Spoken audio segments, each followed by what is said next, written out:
بسم اللہ الرحمن الرحیم۔ السلام علیکم ناظرین، آپ دیکھ رہے ہیں پروگرام اختلاف۔ میں ہوں آپ کے ساتھ فائزہ شیرازی۔ ناظرین، پروگرام کے پہلے حصے میں ہم بات کریں گے اسرائیل کی کھلی دہشت گردی کے حوالے سے، جہاں مشرق وسطیٰ کے حوالے سے اگر ہم دیکھیں تو اس کو جنگ کے دہانے پر لا کھڑا کیا ہے۔ موجودہ صورتحال میں وہاں اس کے ظالمانہ اور غیر انسانی حملے اب عالمی امن کے لیے خطرہ بنتے جا رہے ہیں، یعنی کہ اب الارمنگ بیلز بج رہی ہیں وہاں پہ۔ ایران میں حماس کے رہنما اسماعیل ہنیہ کو نشانہ بنا کر اس نے یہ ثابت کر دیا ناظرین، اگر اوورال بات کی جائے، کہ نہ ہی کسی عالمی ضابطے کا وہ پابند ہے اور نہ ہی اس کے لیے اخلاقیات کوئی معنی رکھتے ہیں۔ لیکن اس پہ ایک بہت بڑا سوال کھڑا ہو جاتا ہے، کیا تہران میں اسماعیل ہنیہ پہ حملے کو ایران کی خود مختاری پر حملہ نہ سمجھا جائے؟ اس پہ بھی بات کریں گے پروگرام کے پہلے حصے میں۔ اس کے علاوہ پروگرام کے پہلے حصے میں ہم بات کریں گے تحریک انصاف پر پابندی کا معاملہ آخر کہاں تک جائے گا۔ ایسا لگ رہا ہے کہ جیسے حکومتی اتحاد یا حکومتی جماعت جو ہے وہ اسٹیبلشمنٹ کی جانب دیکھ رہی ہے، اور نام جو لیا جا رہا ہے وہ اداروں کا نام لیا جا رہا ہے۔ آخر کون سے ادارے ہیں جن کی جانب دیکھ رہی ہے؟ کیونکہ دوسری جانب یہ سٹیٹمنٹس بھی سامنے آ رہی ہیں کہ اسٹیبلشمنٹ چاہ رہی ہے کہ اس کا سیاست میں کوئی کردار نہ ہو، وہ اس سے دور رہنا چاہ رہی ہے، تو وہ یقین اداروں کی جانب اشارہ کر رہے ہیں۔ اس پہ بھی بات کریں گے۔ پروگرام کے دوسرے حصے میں بات کریں گے ناظرین، راولپنڈی میں مہنگائی اور بجلی کے بلوں کے خلاف جو ایک دھرنا جاری ہے جماعت اسلامی کا، حکومت ابھی تک مظاہرین کو نہ تو قائل کر سکی ہے اور نہ ہی آئی پی پیز کو معاہدوں پہ نظر ثانی پہ آمادہ ہی کر سکی ہے۔ جماعت اسلامی نے حکومت کو 2 دن کی مہلت دے دی ہے، یعنی کہ صرف 2 دن کا الٹیمیٹم دیا گیا ہے حکومت کو کہ دھرنے کو حکومت ہٹاؤ تحریک میں بدلنے کا انہوں نے اندیا دے دیا ہے اگر ان کے مطالبات پورے نہیں ہوتے۔ تو کیا یہ دھرنا واقعی حکومت ہٹاؤ تحریک کا میں تبدیل ہوگا؟ اور اگر یہ تبدیل ہوگا تو کیا اس دھرنے سے حکومت واقعی ہٹائی جا سکتی ہے؟ اس پہ بات کریں گے پروگرام کے دوسرے حصے میں، کیونکہ بظاہر تو جماعت اسلامی عوام کو ریلیف دینے کے لیے سڑکوں پہ نکلی تھی، تو حکومت کو ہٹانے سے کیا ریلیف مل جائے گا؟ ناظرین، آپ کو بتائیں کہ ہمیں جوائن کیا ہے رائے حسنین طاہر صاحب، بہت شکریہ رائے صاحب ہمیں جوائن کرنے کے لیے۔ اسما ودود صاحبہ، بہت شکریہ اسما صاحب آپ کا بھی جوائن کرنے کے لیے، اور شہزاد انور فاروقی صاحب، بہت شکریہ شہزاد صاحب آپ کا بھی جوائن کرنے کے لیے۔ سب سے پہلے رائے صاحب، یہ جو اسرائیل کی کھلی دہشت گردی ہے، مشرق وسطیٰ جنگ کے دہانے پر لا کے کھڑا کر دیا گیا ہے، عالمی امن کو اس سے شدید خطرہ ہے سر، یور کمنٹ؟ جی بالکل، آپ کی بات درست ہے کہ اسرائیل اس وقت بے لگام گھوڑا بن چکا ہے، جس کو کسی بات کی کوئی پرواہ نہیں کہ اخلاقیات کیا ہوتی ہیں، عالمی امن کیا ہوتا ہے، عالمی قوانین کیا ہوتے ہیں۔ اور اگر ہم امت مسلمہ کی جانب دیکھیں تو پھر وہی بات یاد آتی ہے کہ ہے جرم ضعیفی کی سزا مرگ مفاجات۔ اگر آپ اس قابل نہیں ہیں تو دنیا کا کوئی بھی ملک آپ کے اوپر اسی طرح دہشت گردی کرتا رہے گا، کیونکہ دنیا کی کوئی طاقت اسے روکنے والی نہیں ہے۔ یا تو اسرائیل کی سپورٹ میں ہیں کچھ لوگ، اور یا پھر اس کے ساتھ دے رہے ہیں، اس کے موقف کا ساتھ دے رہے ہیں۔ ایسی صورتحال کے اندر میں سمجھتا ہوں کہ امت مسلمہ کو یکجا ہو کر، ایک زبان ہو کر اسرائیل کے خلاف جو ہے وہ بات کرنی چاہیے، اور اس کو چاہیے کہ اسرائیل کو کہے کہ وہ اپنے دائرہ کار کے اندر رہے۔ اس نے ایران کی سالمیت کے اوپر اس کی فضائی حدود کی جو ہے وہ خلاف ورزی کی ہے۔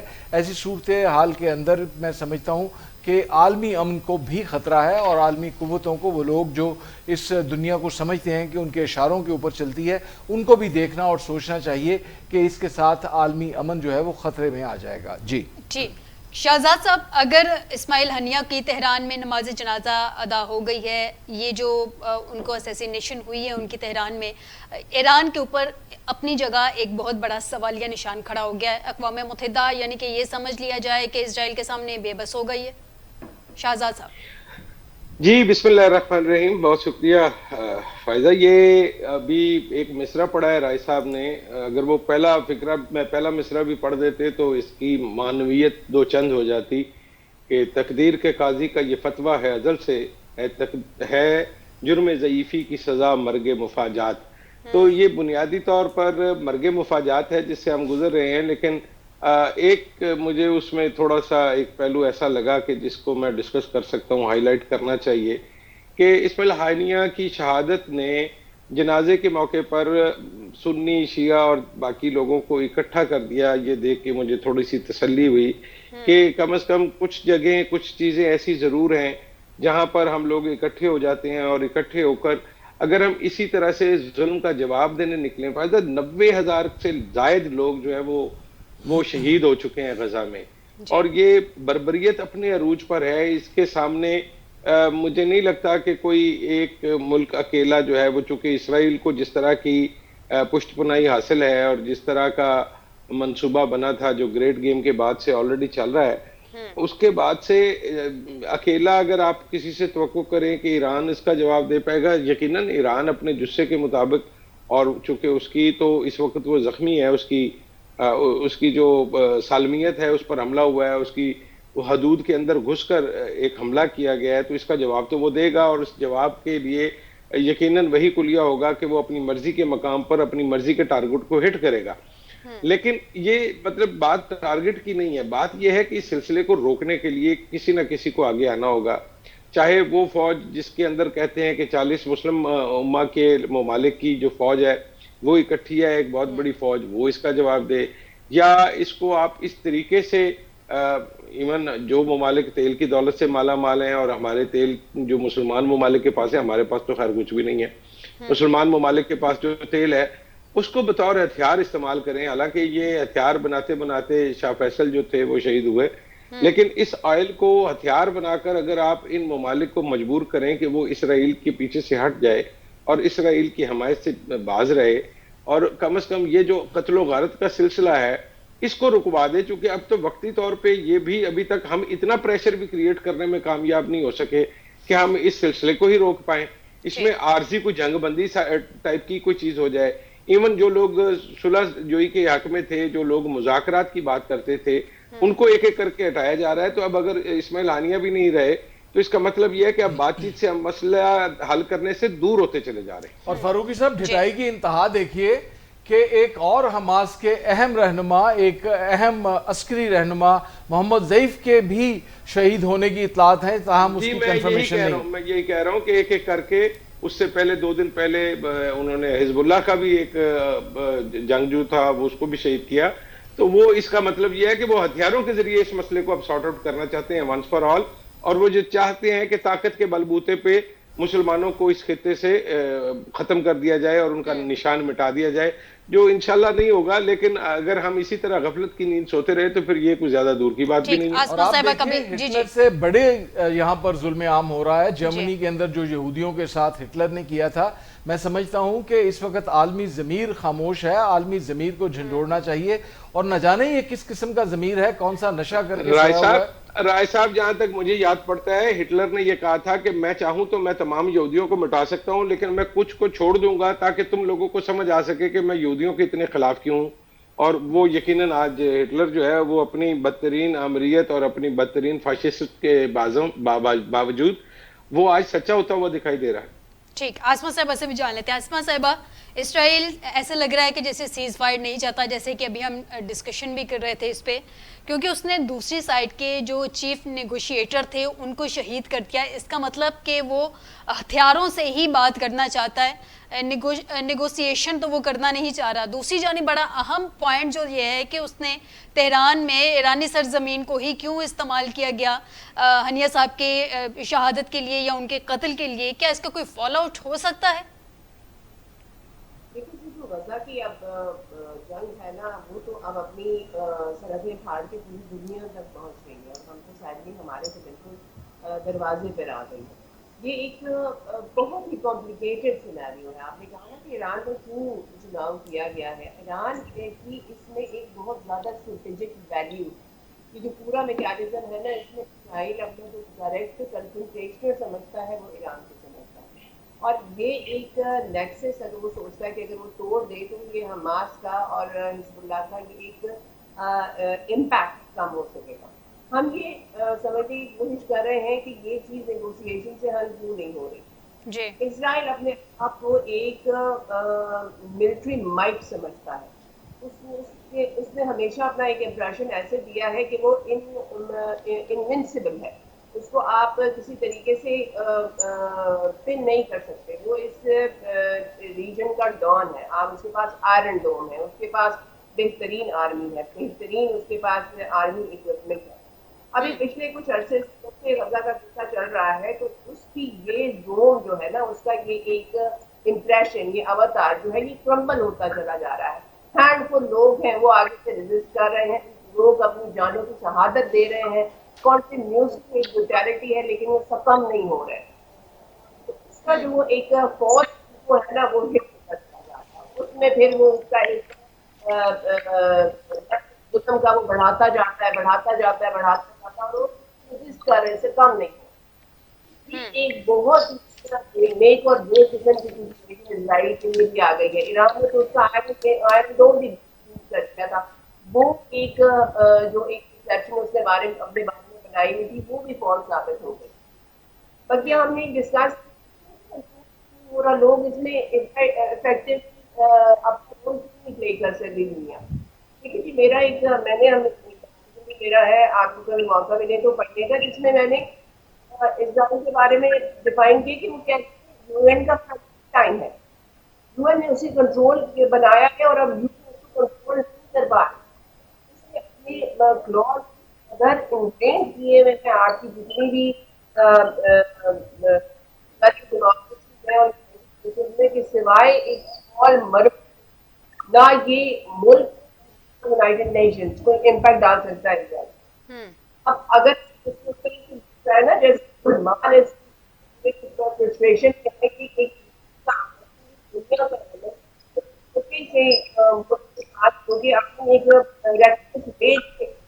ٹھیک. آسما صاحبہ آپ کی آواز کٹ رہی ہے، ہم آپ سے دوبارہ رابطہ کرنے کی کوشش کرتے ہیں. رائے صاحب سے اتنے دیر پوائنٹ جان لیتے ہیں. رائے صاحب، ملکی سیاست میں ایک مرتبہ پھر سے گونج سنائی دے رہی ہے تحریک انصاف پہ پابندی کے حوالے سے، اور پابندی کی جو بیس بنائی جا رہی ہے وہ اس کو کہا جا رہا ہے کہ یہ 9 مئی کے واقعات ہوئے تھے اور یہ ملک کے خلاف تحریکیں چلا رہے ہیں، تو اس لیے تو جب یہ 9 مئی کے واقعات ہوئے تھے تو فوری طور پہ ان کو پابندی لگا دینی چاہیے تھی، پھر اتنا ویٹ کیوں کیا گیا؟ دیکھیں جی، پابندی کے حوالے سے جو موقف ہماری اسٹیبلشمنٹ کا آ رہا ہے، جو ہماری سیاسی جماعتوں کا آ رہا ہے کہ وہ ثبوت اکٹھے کر رہے تھے. ثبوت اکٹھے کرنے کے بعد انہوں نے اپنا کیس اسٹیبلش کیا ہے. لیکن اگر ہم دیکھیں تو جو کیسز اب تک انہوں نے بنائے ہیں، حتیٰ کہ ماضی قریب میں بالکل ماضی قریب کے اندر جو رؤوف حسن کے خلاف کیس بنایا، وہ بھی پروسیکیوشن کی ناکامی اس میں بھی نظر آتی ہے. میں سمجھتا ہوں کہ پروسیکیوشن نے گورنمنٹ کو انتہائی امبیرس کیا ہے. پاکستان میں جو وفاقی سطح کے اوپر پروسیکیوشن ہے اور صوبائی سطح کے اوپر جو پروسیکیوشن ہے، اس کے بارے میں حکومتوں کو غور کرنا چاہیے کہ اتنے کمزور اور بوگس کیسز بنائے جا رہے ہیں کہ 2 سے 3 پیشیوں کے اندر وہ کیسز اڑ جاتے ہیں. کوئی ثبوت نہیں ہوتا، جو الزام لگائے جاتے ہیں اسے ریلیونٹ شکیں نہیں لگائی جاتی. اب آپ رؤوف حسن کا کیس دیکھ لیجئے، ان کے خلاف جو سیکشن 9, 8 اور 11 جو لگایا گیا ہے، اس کے حوالے سے کوئی بات ہی ایف آئی آر کے اندر موجود نہیں تھی. نتیجہ یہ ہوا کہ جج صاحب مجبور ہو گئے ضمانت لینے کے اوپر، یعنی کہ استغاثہ کی جانب سے نہ کوئی ثبوت موجود تھے، نہ ان کی طرف سے دلائل دیے گئے، اور جو ایف آئی آر درج تھی اس کے اندر بھی بے تحاشا سکم موجود تھے. اب اگر ہم ملکی سیاست کی بات کریں تو یوں لگتا ہے کہ شاید برف پگھل رہی ہے. ایک تھوڑا سا دباؤ ڈال کے آپ دیکھتے ہیں کہ پریشر کہاں تک پہنچا ہے، اور میں سمجھتا ہوں کہ اسٹیبلشمنٹ اس دفعہ دباؤ ڈالنے کے اندر کسی حد تک کامیاب ہوئی ہے. اور عمران خان کی جانب سے مذاکرات کی بات آ رہی ہے، بار بار آ رہی ہے. کبھی وہ خود بات کرتے ہیں، کبھی ان کی جماعت کے سیکرٹری جنرل، اور کبھی ان کی ہمشیرہ آ کر براہ راست ان لوگوں کو جنہیں وہ کبھی غدار کہا کرتے تھے، جنہیں وہ کہا کرتے تھے کہ میں ان لوگوں کو قتل کر دوں گا، آج وہ انہیں کہتے ہیں کہ یہ ہمارے سالار اعلیٰ ہیں اور سالار اعلیٰ سے ہمارا کوئی اختلاف نہیں ہے. یعنی کہ چیزیں کچھ بہتری کی جانب جا رہی ہیں. اور اب تک کی جو اطلاعات ہیں وہ یہ ہیں کہ پی ٹی آئی نے محمود اچکزئی کو فوج سے مذاکرات کے لیے نامزد کر دیا ہے. وہ مذاکرات جن کا ابھی تک کہیں وجود نہیں ہے، وہ مذاکرات پی ٹی آئی نے تو نامزد کر دیا، لیکن فوج نے بھی کسی کو نومینیٹ کیا ہے ابھی تک؟ جی میں اسی جانب آ رہا ہوں کہ ان مذاکرات کی بات کی جا رہی ہے جن مذاکرات کے بارے میں فریق ثانی، یعنی کہ جس سے آپ نے بات کرنی ہے اسٹیبلشمنٹ، اس کی جانب سے کوئی حامی نہیں بھری گئی. ہم خود ہی جو ہے وہ تیار ہو رہے ہیں، بارات کی مکمل تیاریاں ہیں.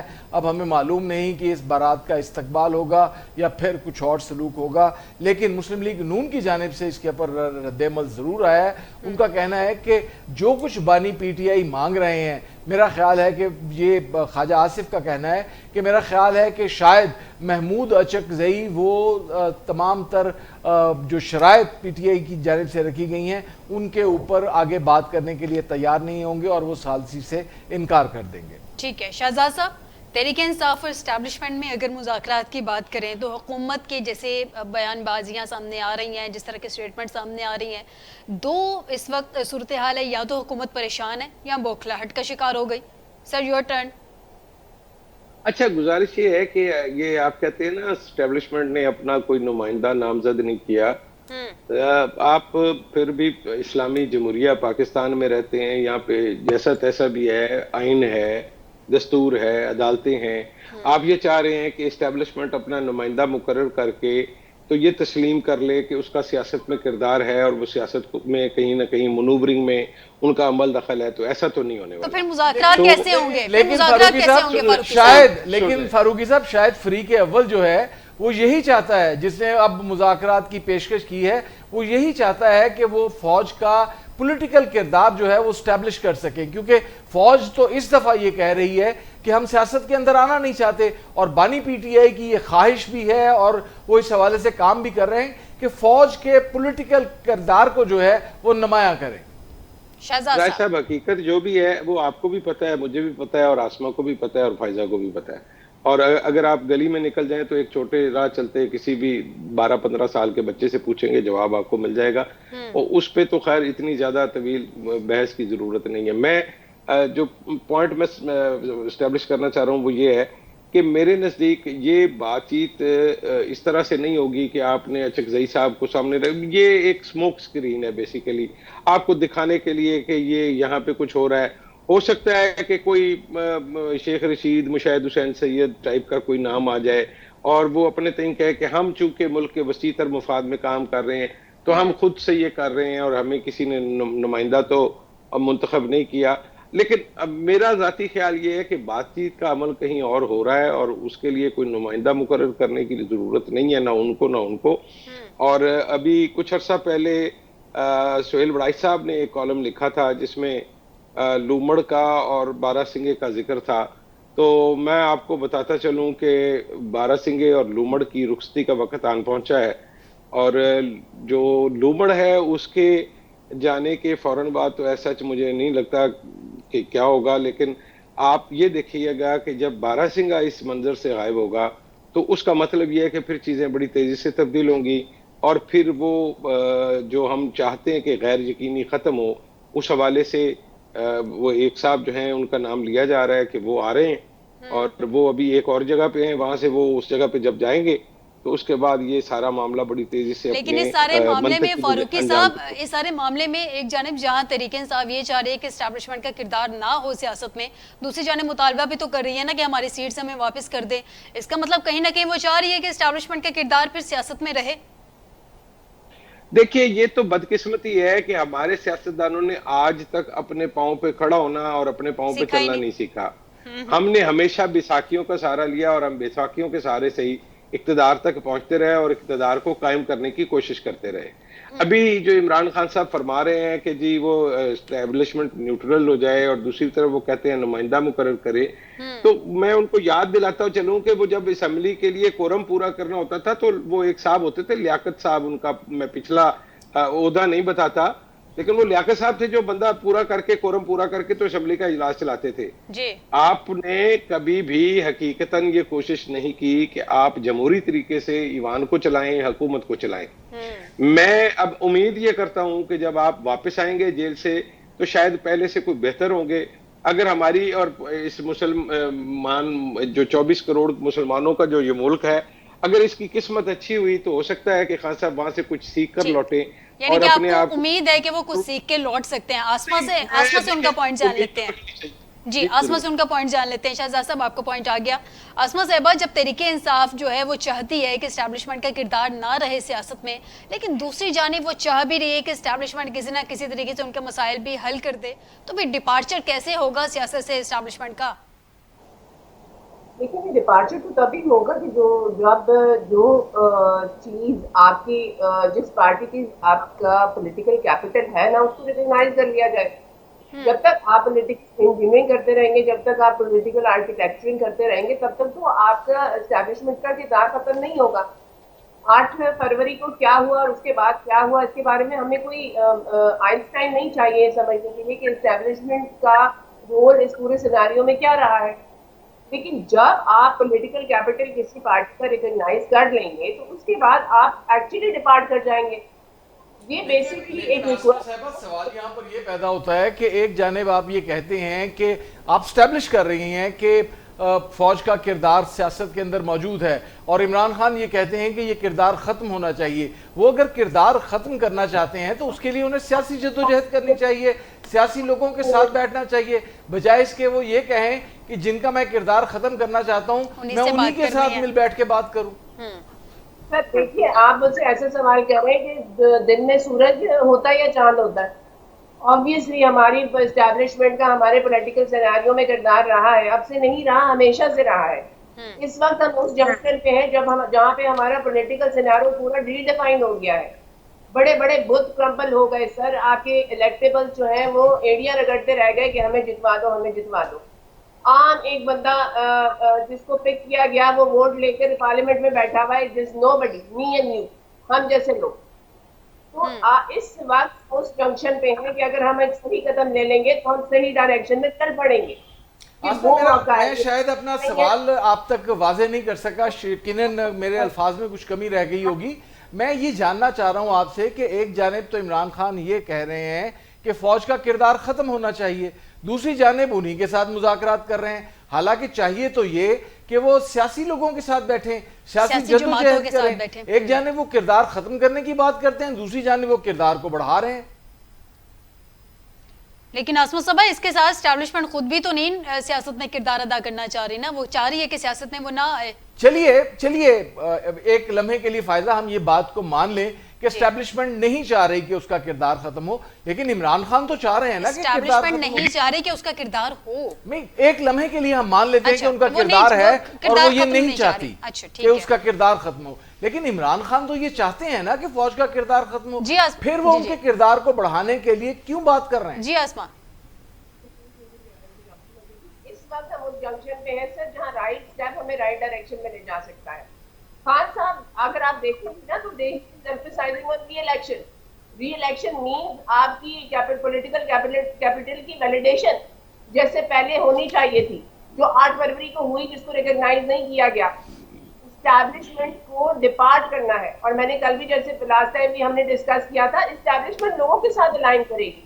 ہاں ہسٹری لے کے دیکھ لیجیے، آپ کے پاس جتنے بھی بڑے بڑے لیڈر آئے، ہم نے کہا بھٹو کو لے کے آیا تو Bhutto was a recognized people's leader. اس کے بعد بے نظیر کو اسٹیبلشمنٹ لے کے آئی تو Benazir was a recognized people's leader. انہیں لوگوں پہ کام نہیں کرنا پڑتا تھا، ان لوگ اس بندے کے ساتھ ہوتے تھے اور آپ اس کو لا کے ایک جگہ پہ پلیس کرتے تھے۔ یعنی مطلب یہ ہوا کہ خان صاحب یہ چاہتے ہیں کہ فوج اپنا کردار ادا کرے اور انہیں واپس اقتدار میں لے کے آئے، کیونکہ وہ پبلک لیڈر ہیں، پاپولر لیڈر ہیں۔ Is it right؟ سوری، میں آپ سے جاننا یہ چاہ رہا ہوں کہ پھر خان صاحب یہ اسٹیبلش کرنا چاہ رہے ہیں کہ وہ ایک پبلک لیڈر ہیں، ایک عوامی لیڈر ہیں، اور فوج مہربانی کر کے ان کو دوبارہ اقتدار کے اندر لے آئے۔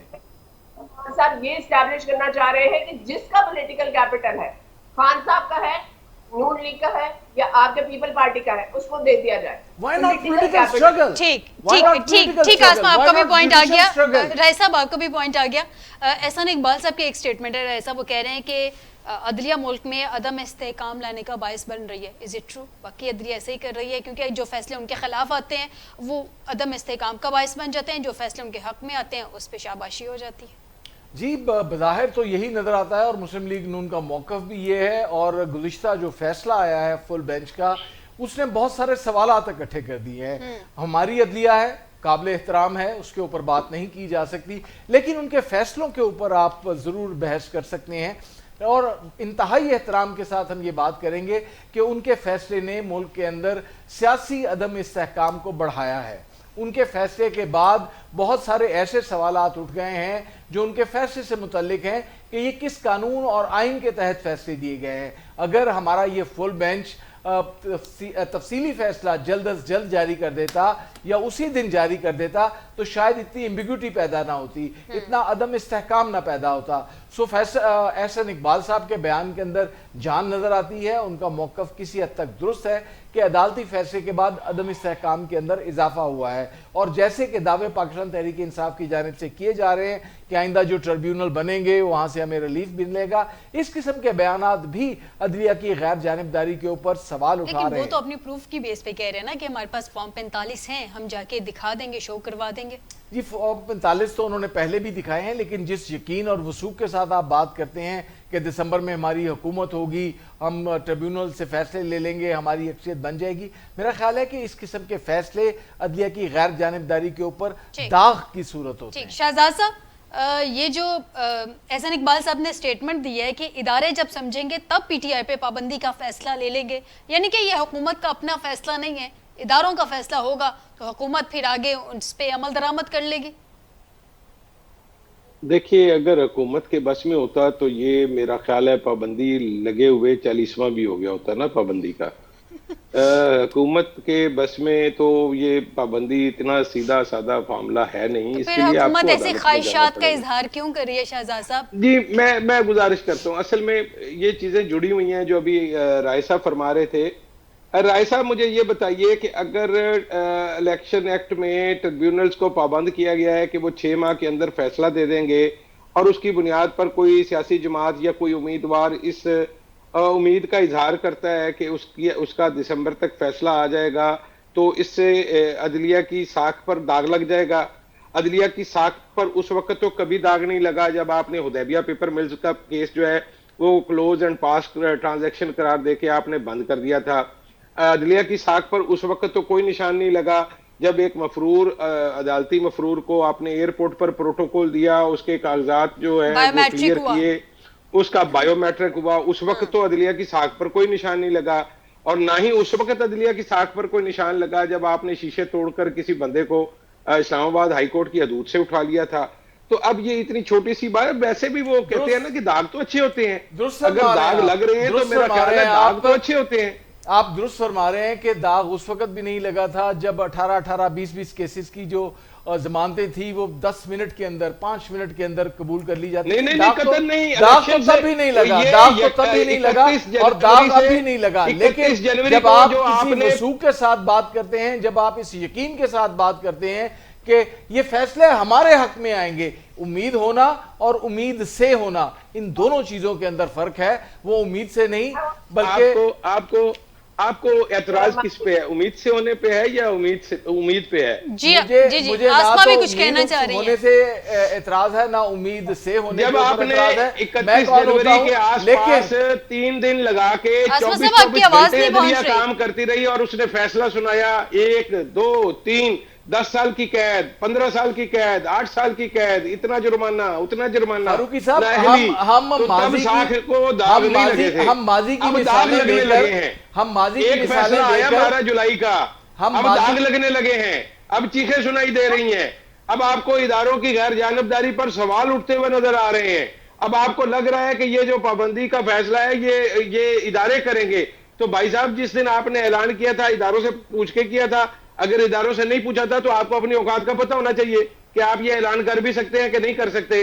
اب آپ دعائی دے رہے ہیں کہ یہ اداروں کی مشاورت سے ہوگا، تو اس وقت آپ وہ بنے ہوئے تھے، بہت بڑے ترم خان تھے آپ جب آپ نے یہ اعلان کیا تھا۔ تو اس طرح نہیں ہے، آپ کے حق میں اگر کوئی چیز آ جاتی ہے آپ بغلے بجاتے ہیں، چھلانگے لگاتے ہیں، جب آپ کو کوئی چیز موافق نہیں نظر آتی آپ تھو تھو کر اٹھتے ہیں۔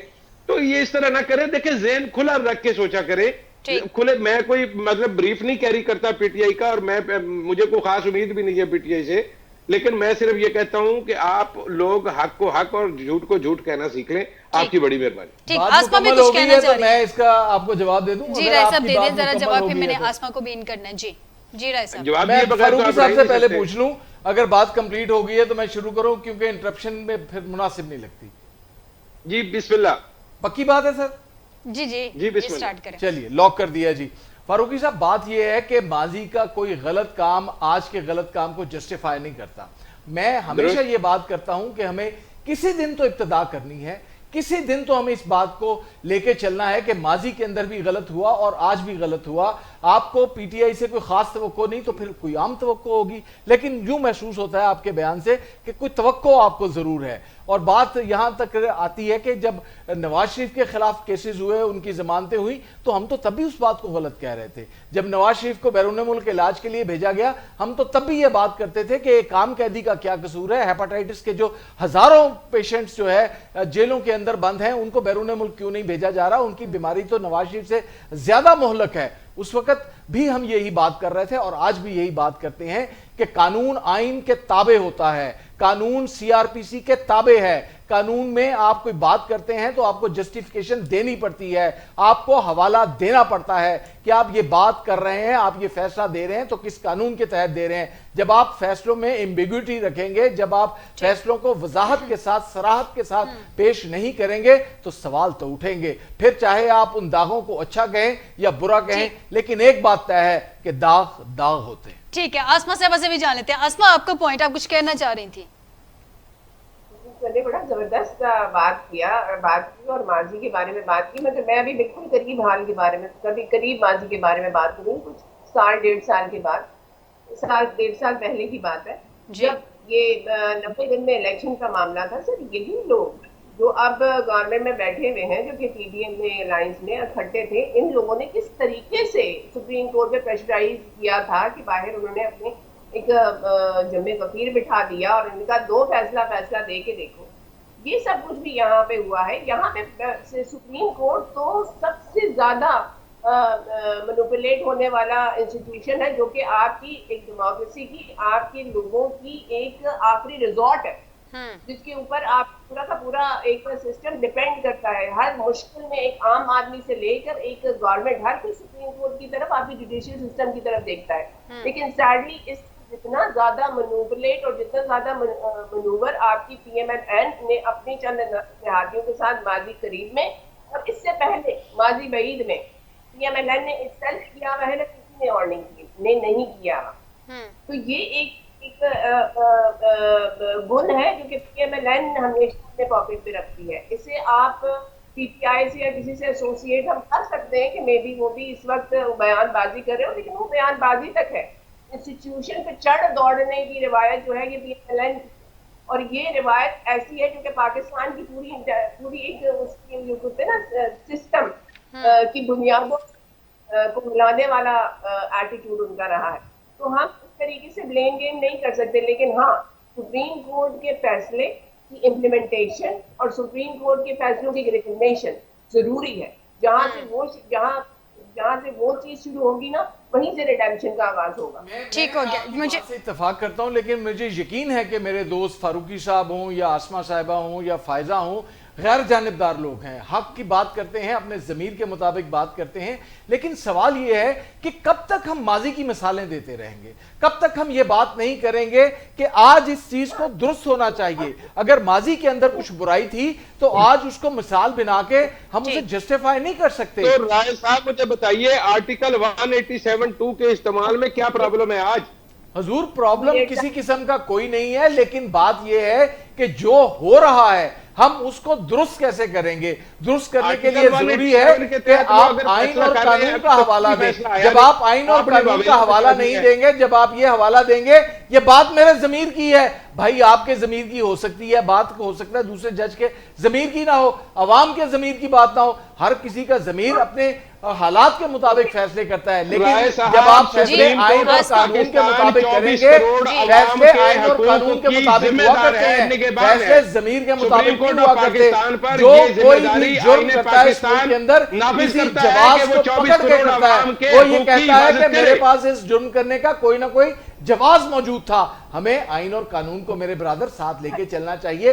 جب تک آئین اور قانون کے حوالے نہیں دیں گے اپنے فیصلوں کے اندر, تب تک چیزیں درست نہیں ہو سکتی. ماضی کے اندر اگر نواز شریف کو کوئی ریلیف ملا ہے تو غلط ملا ہے, اگر آؤٹ آف دا وے ملا ہے غلط ملا ہے, آئین اور قانون کو بالا تر رکھ کے ملا ہے غلط ملا ہے. اور اگر آج بھی آئین اور قانون کو بالا تر رکھ کے کوئی بات کی جا رہی ہے تو کم از کم میرے جیسا انسان, ایک قلم مزدور, اس بات کو جسٹیفائی نہیں کر سکتا.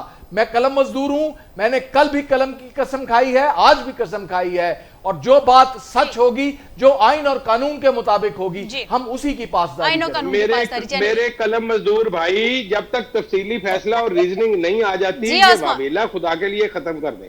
ٹھیک آسما آپ کا پوائنٹ. قلم منظور ہم بھی ہیں, کانسٹیٹیوشن کی بات ہم بھی کر رہے ہیں, ہمارا رائٹ ہے کہ ہمیں بولنے کا رائٹ دیا جائے, لکھنے کا رائٹ دیا جائے, ہمیں اپنی اوپینین دینے کا رائٹ دیا جائے, ہمیں مل رہا ہے. قلم مزدور ہے سر, تڑپ رہے ہیں. محترمہ آپ نے جب بات مکمل کی ہے اس کے بعد میں نے اس کا جواب دیا ہے, اگر آپ کو مزید وقت چاہیے تو آپ پلیز اپنی بات کمپلیٹ کیجئے, ہم اس کے بعد بات کریں گے. جی آسما.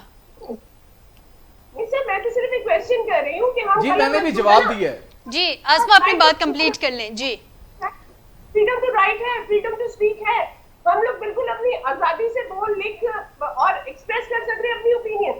ہم جو قلم مزدور ہے نا سر, ہمارے ہاتھ بھی بندے ہوئے, ہماری زبانوں میں بھی ڈالیں.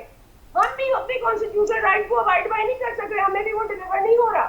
تو آسما بی بی ہمیں اس کے لیے آواز اٹھانی چاہیے نا, جو آپ کی بات ہے, جو آپ یہ کہہ رہی ہیں کہ ہماری زبان بندی ہے, ہمارے قلم کے اوپر پہرے لگے ہوئے ہیں, تو ہمیں اس کی بات کرنی چاہیے, بجائے اس کے ہم یہ کہیں کہ ماضی میں بھی ایسے ہی تھا, اس سے پیچھے بھی ایسے ہی تھا. ہمیں یہ بات کرنی چاہیے کہ ہمیں آزادی چاہیے, ہمیں فریڈم چاہیے, ہمیں اظہار تحریر اور تقریر کی آزادی چاہیے. ہم اس کی بات کریں بجائے اس کے کہ ہم ماضی کے جو برائیاں ہیں ان کو جسٹیفائی کریں, یا ماضی کی برائیوں کو اٹھا کر آج کی برائیوں کو جسٹیفائی کریں. ٹھیک, یعنی کہ ناظرین ہم سب کو ایک پوائنٹ پہ یکجا ہونا پڑے گا کہ ہمیں ملک کی بہتری کے لیے کچھ کرنا ہے, اور اس کے لیے ہمیں پہلے بھی میں نے بات کی کہ 2 قدم پیچھے جا کے 4 قدم آگے آنا پڑے گا. ناظرین چھوٹا سا بریک لیتے ہیں, بریک سے واپس آئیں گے تو جماعت اسلامی کے دھرنے کے حوالے سے بات کریں گے کہ اس کا مستقبل کیا ہوگا, اور یہ جو حکومت ہٹاؤ تحریک چلانے جا رہے ہیں, کیا حکومت ہٹا پائیں گے؟ ایک بریک کے بعد.